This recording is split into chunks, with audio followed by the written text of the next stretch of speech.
तो एक बार फिर से सुपर कोपा दे स्पानिया का फाइनल है, बारसा वर्सेस रियल मैड्रिड। मतलब फुटबॉल की टर्म्स में अगर बोले तो सबसे बड़ी गेम। न्यूट्रल फैंस, अगर तुम बारसा या मैड्रिड फैंस नहीं हो, फिर भी मतलब दूसरे क्लब्स के फैन, न्यूट्रल जो फुटबॉल फैंस होते हैं, वो भी वेट करते हैं कि एल क्लासिको देखने को मिले। और अगर वो एल क्लासिको फाइनल में हो तो तुम्हें पता है। तो जब पिछला एल क्लासिको था उसमें बारसा की कुत्ते की तरह पिटाई हुई थी। तुम बोल दो कि भाई मतलब स्कोर लाइन ठीक है 2-1 थी, बट हम सब ने देखा, जिसने वो मैच देखा, 4-5 खाने वाली हरकतें थी। और पता नहीं कैसे मैड्रिड मतलब 2 ही गोल मार पाई, आई डोंट नो कैसे। बट बारसा इतना गंदा खेली थी, मेरे को अभी भी सोच के उस मैच के बारे में बुरा लगता है। ठीक है, उसमें बहुत सारी चीज़ें थी, हमारे प्लेयर्स नहीं थे, रफीनिया, जॉन गार्सिया, ठीक है, और भी ऑल्मो टाइप कुछ प्लेयर, मतलब मेजर प्लेयर मिसिंग थे। बट इस बार नहीं है वो, ठीक है। इस बार पूरी टीम है हमारे पास। रफीनिया जो हम हर जगह मिस करते हैं, वही जो हमारा main goal scorer, main pressing वाला बंदा, ठीक है, वो गेम को क्लच प्लेयर, जो टीम को आगे लेके जाने वाला बंदा, वही वही है। तो अब सब अवेलेबल है इस गेम में। हांसी फ्लिक के पास या बारसा फैंस के पास कोई एक्सक्यूज नहीं है अगर ये मैच हार गए तो। मैं प्रीव्यू में आके, या सॉरी रिव्यू में आके नहीं बोलूंगा कि भाई ये था वो था, नहीं। अब तुम्हारी फुल टीम अवेलेबल है, और अगर इससे तुम रियल मैड्रिड को बीट नहीं कर पा रहे, जिसकी फॉर्म थोड़ी डगमगा रही है, आई नो वो मैड्रिड डार्बी जीत गए फाइनल, सेमीफाइनल इस मतलब सुपर कोपा का, बट हमने देखा कि एटलेटिको मैड्रिड ने क्या किया था उनके साथ। तो रियल मैड्रिड बीटेबल तो है, और बारसा 5 मार के आ रही है एटलेटिक क्लब पे। तो भाई करना तो पड़ेगा, और लग रहा है हम कन्विंसिंगली जीते थे, और रियल मैड्रिड थोड़ा ऐसे से जीती है। बट ऑब्वियसली आसान नहीं होगा, बट चीज़ें तो दिख रही हैं। अगर मतलब हमने कितना फ्लूइडली खेला, यमाल बेंच पे था, ठीक है, फिर भी हमारी टीम अच्छा खेली, जो कि मतलब अच्छे साइंस हैं। बट बैकलाइन का हमें पता ही है, वैसी चीज़ें, हरकतें, पता नहीं जेरार्ड माल्दीनी खेलेगा या एरिक गार्सिया खेलेगा पीछे, तो उसमें थोड़ी चीज़ें होंगी। एक गोल, एक दो गोल तो हम खाते ही हैं, वो तो अलग बात है। बट जो प्रॉपर टीम चाहिए ना, जो फ्लिक को मतलब चीज़ें चाहिए होती हैं, फ्लिक बारसा फैन जो मैं बोल चुका हूँ, कोई भी एक्सक्यूज़ नहीं बना सकता अगर ये मैच हार गए। और मैड्रिड ने अच्छा परफॉर्म किया है, ठीक है, बेटिस पे 5 मारे, एटलेटिको मैड्रिड से जीत गए। एक साइड हम कह रहे हैं ना कि एटलेटिको मैड्रिड की मतलब परफॉर्मेंस कितनी थी, कोर्तुआ ने बचा लिया या फिर उन्होंने सेटर मिस कर दिए, ठीक है, बट मैड्रिड भी अच्छा खेली है स्टार्टिंग के मिनट्स में। जो एटलेटिको मैड्रिड को खोला है भाई, चढ़ चढ़ के प्लेयर्स ने। रोड्रिगो भाई पता नहीं सेंटर फॉरवर्ड बना पड़ा हुआ है, ठीक है। विनीशियस की तो मैं बात नहीं करना चाहता, उसकी गेम गंदी थी।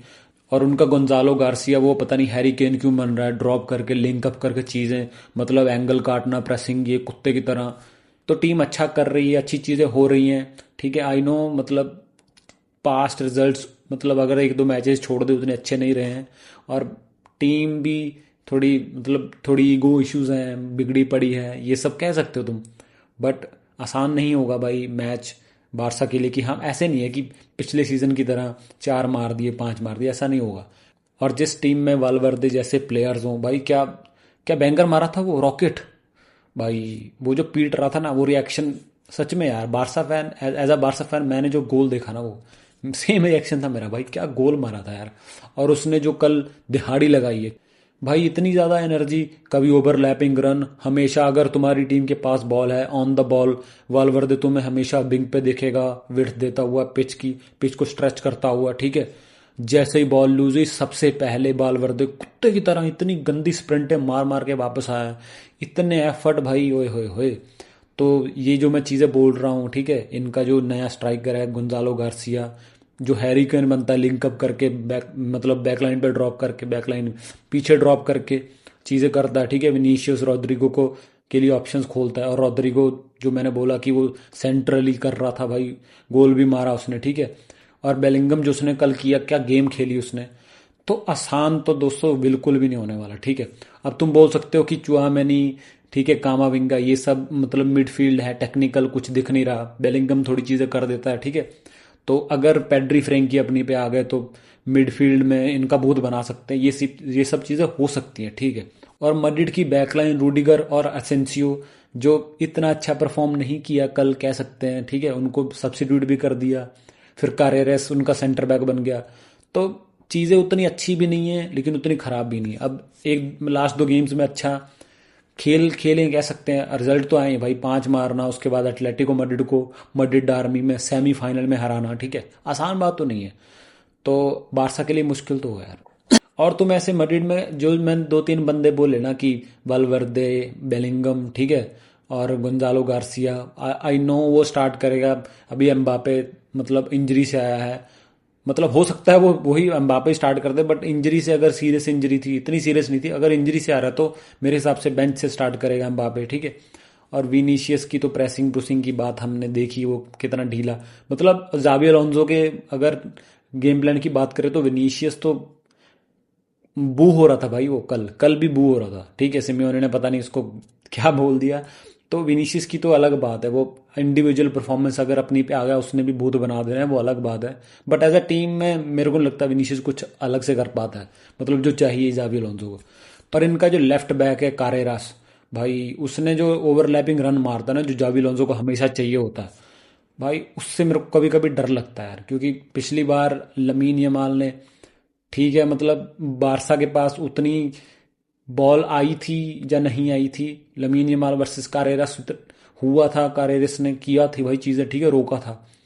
तो मेरे को डर लगता है उससे। बट लमीन यमाल तब इंजरी से आया था, ठीक है, पूरी टीम अच्छे से प्रेस नहीं कर रही थी, अब रफीनिया है। और फरमिन को पिछले एल क्लासिको की तरह नहीं ढीला ढीला खेलना पड़ेगा, कुत्ते की तरह प्रेस करना पड़ेगा। और मैं नहीं चाहता कि Ferran Torres the shark start करे, मैं नहीं चाहता भाई। उसकी प्रेसिंग मैंने देखी थी पिछले एल क्लासिको में, उसने इतना लेट डाउन किया ना टीम को, मतलब ओपन गोल छुट नहीं यार, प्लीज लेवेंडोस्की को स्टार्ट कराओ, वो जो ड्रॉप करके चीज़ें लिंक अप करता है, मतलब फरमिन या पेड्री इनके साथ, और यहाँ पे लमीन यमाल, रफीनिया, फिर आगे जाके मतलब अटैक करते हैं। मेरे को वो चाहिए जो हम पिछले सीजन कर रहे थे, ठीक है, मेरे को वो चाहिए। तो मेरे हिसाब से फरहान को स्टार्ट नहीं करना चाहिए यार, प्लीज़ मत कराना। और पेड्री फ्रैंक की ही करेंगे स्टार्ट, और करना भी चाहिए। अगर तुम्हें बॉल पे मतलब अपना पकड़ बनाए रखनी है तो ऑब्वियसली, अगर ये अपनी पे आ गए तो बॉल नहीं देंगे, तुम कितना भी मडिड हो, तुम कोई भी हो, अगर पेड्री फ्रैंकी अपनी अपनी पे आ गए तो वो बॉल नहीं देंगे भाई। अगर उन्होंने बॉल चला दी ना तो गेम ऑब्वियसली बारसा की होगी। बट पिछले एल क्लासिको में सेम हुआ था। जावी अलोंसो ने बोला कि भाई मैं करता हूँ डिफेंडो वो, ठीक है, उन्होंने लीड ले रखी थी, उन्होंने बोला बारसा को कि बॉल चलाओ, बारसा ने बॉल चलाई, कुछ काम ही नहीं हुआ। आई नो फेरान टोरेस ने कुछ गंदे गंदे मिसेस कर दिए थे, फर्मिन की उतनी अच्छी प्रेस नहीं थी तब। बट अब मेरे को थोड़ी चीज़ें लग रही हैं कि प्रेसिंग के हिसाब से रफीनिया आ गया, क्योंकि अच्छी चीज़ें होनी चाहिए। यमाल को, कारेरस को खाना पड़ेगा, ठीक है, उसको बताना पड़ेगा कि Yamal is the best player in the world आज भी। तो ये सब चीज़ें करनी पड़ेंगी। तो ये सब चीज़ें हैं यार, दोनों टीमों की कंडीशन ऐसी है। बारसा मतलब जब से हांसी फ्लिक ने बोल रहा है कि आज से तुम नई बारसा देखोगे, तब से बारसा अलग लेवल पे खेली है। आई नो प्लेयर्स वापस आ गए हैं, बट ऑब्वियसली जेराल्ड माल्दीनी ने लेफ्ट फुटेड सेंटर बैक का एक मतलब पीस थोड़ा कर दिया है शॉर्ट, मतलब एक जो मिसिंग पीस था वो कर दिया है, कह सकते हैं कहीं ना कहीं, ठीक है। तो वो जो चीज़ें left footed centre back angles, वो ये सब हैंसी फ्लिक को और जो हर एक टॉप कोच को चाहिए होता है, वो चीज़ें हुई हैं। बारसा अच्छा खेली है। दूसरी तरफ अगर हम देखें कि रियाल मैड्रिड के, ठीक है, ऊपर नीचे रिजल्ट्स रहे हैं, मैन सिटी से हारी, लिवर, बहुत चीज़ें हुई हैं। बट पीछे एक दो मैचेस अगर देखें तो अच्छा खेले हैं। तो इस गेम में यार इतना ज़्यादा डिफरेंस नहीं होगा कि मैं बोल दूँ कि 90-10 होगी रियल मैड्रिड या बारसा, ऐसा कुछ नहीं। 60-40 बोल सकता हूँ बारसा के लिए, क्योंकि अच्छा खेलते हुए आ रहे हैं। तो अगर प्रेडिक्शन की बात करें तो मेरी प्रेडिक्शन है 3-1 टू बार्सिलोना, ठीक है। एक एक गोल खा लेंगे हम, हमारी बैकलाइन जैसे चलती है, जैसे हमारे ऑफसाइड ट्रैप्स काम कर रहे हैं, तो ठीक ठाक एक आध तो गोल खा ही लेंगे, ठीक है। और ऑब्वियसली बहुत बार बीट होगी हमारी बैकलाइन, बट मेरे को भरोसा है पीछे जो हमारी वॉल है, जॉन गार्सिया, ठीक है। तो इसलिए बोल रहा हूँ 1 और 3 मारने पड़ेंगे। अगर तुम 2-1 सोच रहे हो कि जीत जाओगे, ऐसा नहीं होगा, 3 तो मारने ही पड़ेंगे अगर मैच जीतना है तो।